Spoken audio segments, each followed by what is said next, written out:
Good evening guys. So naaday ta karon sa Laray Consolation. So mga umi og sushi kami ni Marie og sa akong uyab. Ano mong gipalit guys? Sushi. As you can see guys, nag-20 ra ilahang sushi diri sa Laray Consolation. So after na magpalit og sushi guys, nangita na sad mi og laing food kay akong uyab nag-crave og balot. So mukaon siya og balot guys. Gala ko mi karon guys, mao din yung mga naong nilang duha.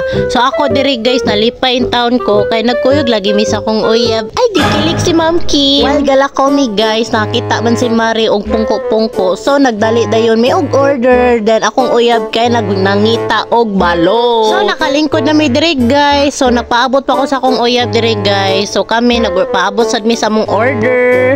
So nagvideo sa ko diri guys kay mo man so nag-selfie pa mi una kay para man na ay memories, ay memory. Oh, diba? With flashlight pas Marie diri guys. So nagpicture sa mi diri. So after din na mo picture guys, naabot na yan akong uyab kay nakakita man din siya balot. Tipay kayo siya guys. Oh, awara good guys. Oh, lipay king naong guys. Kagwapo rin taon sa kong uyab guys. Umoy. Ano sige palitin mo? Balot. Ata. Let me see. Nangutana pa si Kim bisag balot na gani. Awara kong reactions kong uyab oh.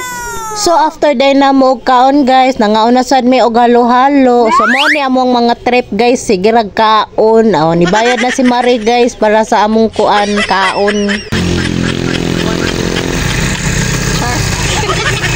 Awara gud ako nguyab guys, oh, nagpa-cute. Dako kay ngisi guys, basta may in love lagi ng laki guys. O nga na dyan na siya guys. Awara good guys. Oh, ay, shush.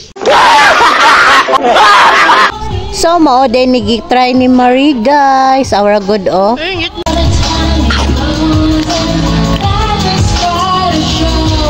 Ano may kwan?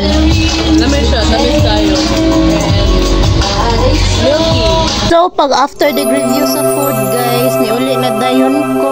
So, mora din akong vlog for today, guys. Bye-bye! See